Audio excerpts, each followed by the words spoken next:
ನಮಸ್ತೆ ಟಿವಿ 20 ಕನ್ನಡ ವಾಹಿನಿಗೆ ಸ್ವಾಗತ. ದೇವದುರ್ಗ ತಾಲೂಕಿನ ಜಾಲಹಳ್ಳಿ ಹಾಗೂ ಬಿ ಗಣೇಕಲ್ ಗ್ರಾಮ ಪಂಚಾಯಿತಿ ವ್ಯಾಪ್ತಿಯಲ್ಲಿ ಮಹಾತ್ಮ ಗಾಂಧಿ ರಾಷ್ಟ್ರೀಯ ಗ್ರಾಮೀಣ ಉದ್ಯೋಗ ಖಾತ್ರಿ ಯೋಜನೆ ನರೇಗಾ ಅಡಿಯಲ್ಲಿ ಸುಮಾರು 16.82 ಲಕ್ಷ ಅನುದಾನ ದುರ್ಬಳಕೆಯಾಗಿರುವುದು ತನಿಖೆಯಲ್ಲಿ ಬಹಿರಂಗವಾಗಿದೆ.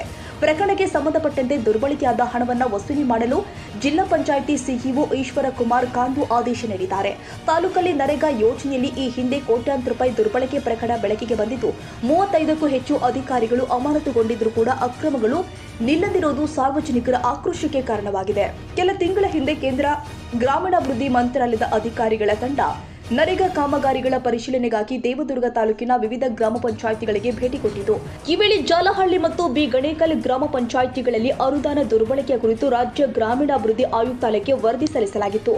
ವರದಿ ಆಧಾರದ ಮೇಲೆ ರಾಜ್ಯ ಮಟ್ಟದ ತಾಂತ್ರಿಕ ತಂಡವನ್ನು ರಚಿಸಿ ವಿಸ್ತೃತ ತನಿಖೆ ನಡೆಸಲಾಗಿತ್ತು.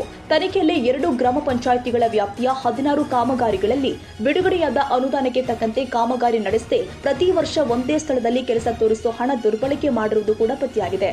ತಾಂತ್ರಿಕ ತಂಡ ವರದಿಯ ಆಧಾರದ ಮೇಲೆ ದುರ್ಬಳಕೆಗೆ ಕಾರಣವಾದ 7 ಜನರಿಂದ 16,82,778 ವಸೂಲಿ ಮಾಡಿ ನರೇಗಾ ಯೋಜನೆಯ ಕೆಎಸ್ಇಜಿಎಫ್ ಖಾತೆಗೆ ಜಮೆ ಮಾಡಲು ತಾಲೂಕು ಪಂಚಾಯತ್ ಇಒ ರಾಜೇಂದ್ರ ಕುಮಾರ್ ಅವರಿಗೆ ಜಿಲ್ಲಾ ಪಂಚಾಯತ್ ಸಿಇಒ ಸೂಚನೆ ಕೊಟ್ಟಿದ್ದಾರೆ. ಯಾರು ಎಷ್ಟು ಹಣ ದುರ್ಬಳಕೆ ಮಾಡಿದ್ದಾರೆ? ದೇವದುರ್ಗ ತಾಲೂಕಿನ ಜಾಲಹಳ್ಳಿ ಹಾಗೂ ಬಿ ಗಣೇಕಲ್ ಗ್ರಾಮ ಪಂಚಾಯಿತಿಗಳಲ್ಲಿ ನಡೆದ ನರೇಗಾ ಅನುದಾನ ದುರ್ಬಳಕೆ ಪ್ರಕರಣದಲ್ಲಿ ಜನಪ್ರತಿನಿಧಿಗಳು ಹಾಗೂ ಅಧಿಕಾರಿಗಳು ಸೇರಿ 7 ಜನರಿಂದ ಒಟ್ಟು 16,82,778 ವಸೂಲಿಗೆ ಜಿಲ್ಲಾ ಪಂಚಾಯಿತಿ ಸಿಇಒ ಈಶ್ವರ ಕುಮಾರ್ ಕಾಂತು ಆದೇಶಿಸಿದ್ದಾರೆ.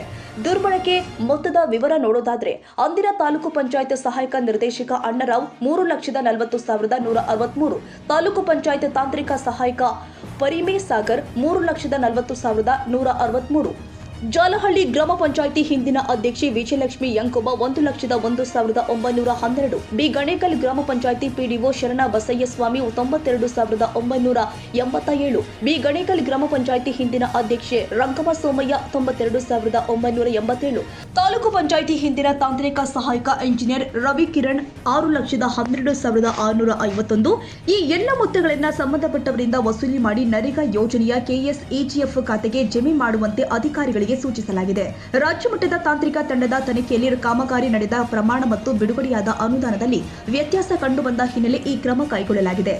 ಇನ್ನು 2020 ರಿಂದ 2023 ಅವಧಿಯಲ್ಲಿ ನರೇಗಾ ಯೋಜನೆಯಲ್ಲಿ 200 ಕೋಟಿಗೂ ಅಧಿಕ ಅನುದಾನ ದುರ್ಬಳಕೆ ಪ್ರಕರಣ ದಾಖಲಾಗಿತ್ತು. ಪ್ರಕರಣದಲ್ಲಿ ಅಂದಿನ ತಾಲೂಕು ಪಂಚಾಯತ್ ಇಒ ಪಂಪಾಪತಿ ಹಿರೇಮಠ ಎಡಿ ಬಸಣ್ಣ ನಾಯ್ಕ ವಿರುದ್ಧ ಕ್ರಿಮಿನಲ್ ಪ್ರಕರಣ ದಾಖಲಾಗಿದ್ದು 35ಕ್ಕೂ ಹೆಚ್ಚು ಪಿಡಿಒಗಳನ್ನು ಅಮಾನತು ಮಾಡಲಾಗಿತ್ತು. ಈ ಪ್ರಕರಣದ ಚರ್ಚೆ ಇನ್ನೂ ಕೂಡ ಮುಂದುವರೆದಿರುವಾಗಲೇ ಮತ್ತೊಂದು ಅವ್ಯವಹಾರ ಬೆಳಕಿಗೆ ಬಂದಿರುವುದು ಜನರಲ್ಲಿ ಅಸಮಾಧಾನ ಹೆಚ್ಚಿಸಿದೆ. ಖಾಜಾ ಹುಸೇನ್ ಬಾಬಾ, ಜಾಲಹಳ್ಳಿ, ಟಿವಿ 20 ಕನ್ನಡ.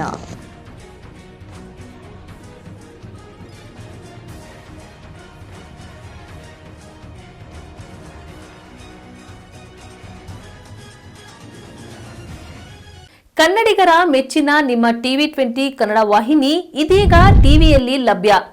ಕರ್ನಾಟಕ ಮತ್ತು ದೇಶ ವಿದೇಶದ 360 ಡಿಗ್ರಿ ಸುದ್ದಿ ವಿವರವನ್ನ ಪಡೆಯುವುದಕ್ಕೆ ಟಿವಿ 20 ವಾಹಿನಿಯನ್ನು ಲೈಕ್ ಮಾಡಿ, ವಿಡಿಯೋಗಳನ್ನು ಶೇರ್ ಮಾಡಿ, ಕಮೆಂಟ್ ಮಾಡಿ, ಸಬ್ಸ್ಕ್ರೈಬ್ ಮಾಡಿ. HCN ಕೇಬಲ್ 842 ನಂಬರ್ನಲ್ಲಿ ಹುಕ್ಕೇರಿ ತಾಲೂಕು ಹಾಗೂ ಸಂಕೇಶ್ವರದ ಸುತ್ತಮುತ್ತಲಿನ ಹಳ್ಳಿಗಳಲ್ಲಿ ಲಭ್ಯ. PCN ಕೇಬಲ್ 129 ನಂಬರ್ನಲ್ಲಿ ಹಾರುಗೆರೆ ಸುತ್ತಮುತ್ತಲಿನ ಹಳ್ಳಿಗಳಲ್ಲಿ ಲಭ್ಯ. ರಾಯಬಾಗ್ ಡಿಜಿಟಲ್ ಚಾನೆಲ್ ಕೇಬಲ್ 80ನೇ ನಂಬರ್ನಲ್ಲಿ ರಾಯಬಾಗ ತಾಲೂಕಿನ ಸುತ್ತಮುತ್ತಲಿನ ಹಳ್ಳಿಗಳಲ್ಲಿ ಲಭ್ಯ. UDCN ಕೇಬಲ್ ನೆಟ್ವರ್ಕ್ ಉಗಾರ ಸುತ್ತಮುತ್ತಲಿನ ಹಳ್ಳಿಗಳಲ್ಲಿ ನಿಮ್ಮ ಟಿವಿ 20 ಕನ್ನಡ ವಾಹಿನಿಯೂ ಲಭ್ಯ.